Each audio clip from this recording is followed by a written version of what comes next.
we have a bad name with the contractors. And really, if you are like us, where we're super busy, we're keeping contractors busy and working.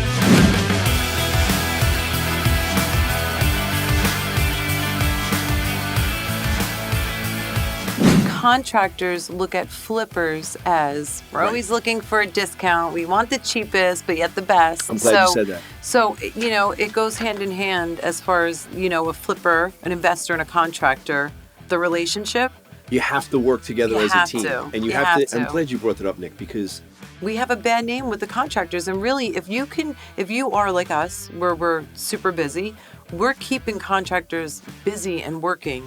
And some contractors that we've asked to work with or we've wanted to work with, we've just, we've met to work with, they are giving us retail numbers and they don't understand the volume we're doing. They don't understand that it's consistent. They don't even have to market for themselves to get work because we'll give it to them. Yeah. But on the flip side to that, too, you can't beat them up to where they're not making any money because who the hell wants to do that? Yeah. It's got to be a win for you. You got to pay them a fair price. And if you are going to give them volume discounts in the beginning, if it's a new relationship, they're going to charge you more. Yeah, they're going to charge you more. And just come up with a process that says, look, if I can guarantee you X, in the beginning, I'm not looking for a discount because we don't have the relationship. Let's prove to each other that we can do this and let's work together. And the one thing we've been doing too is building out our builder trend because a process. And the key too is if you're working with a contractor consistently, have almost like a pay scale, like have a sheet, kind of a cheat sheet. How much do they charge to install a window or frame out a door, whatever the case is. That's important. Have some kind of guide that that you're working with ABC, builders that, we know how much they charge to, change an outlet, install a kitchen, whatever the case is.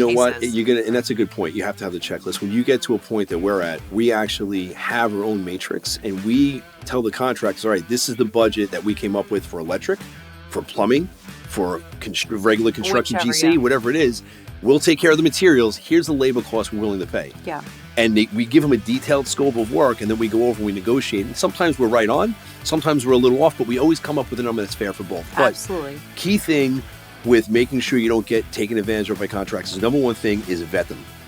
Vet your contractors. And I would check and make sure and look to see if they're licensed. Now, so what does vet mean? Vetting. There's so many different branches of vetting. So number one, make sure they're licensed. So if you're dealing with if you're having somebody that's coming in just to do like small miscellaneous work, you're not going to have them licensed if it's a handyman. But if you're having a full job being done and they're telling you they're licensed, are they licensed or are they actually leveraging somebody else's license? Important to know. Absolutely. Right? Absolutely. 100%.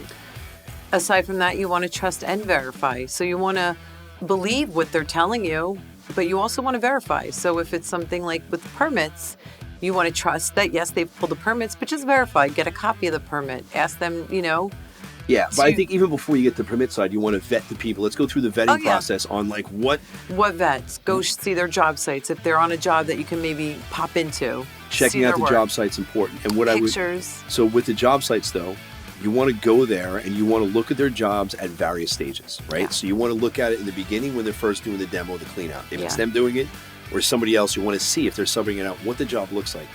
Key thing, what's the cleanliness and the hazards that are on the job? Crazy. When they were dirty, I would go in and I would just be like, why is this like this? Do they have tools all over the place? Is there garbage all over the place? Is there nails all over the place? It doesn't matter that this is a flip home and it's a vacant home. That doesn't matter, because I think their mentality, it's not a retail job. Doesn't matter. You want a clean space. You want a blank canvas to come back to the next day. Nobody wants to be picking up yesterday's work, trying to clean it up just to start. And the worst thing is when they're at the finishing side and they have tools and shit on your granite countertops or on your wood floors and the floors aren't covered. Oh, yeah. So if you want to know who you're getting in bed with, what contract you're going to be doing business with, once you start vetting them and you see their license and they have a good Better Business Bureau background, go and check out their work and you will be surprised at what you're saying. And what I would recommend is don't tell them you're coming.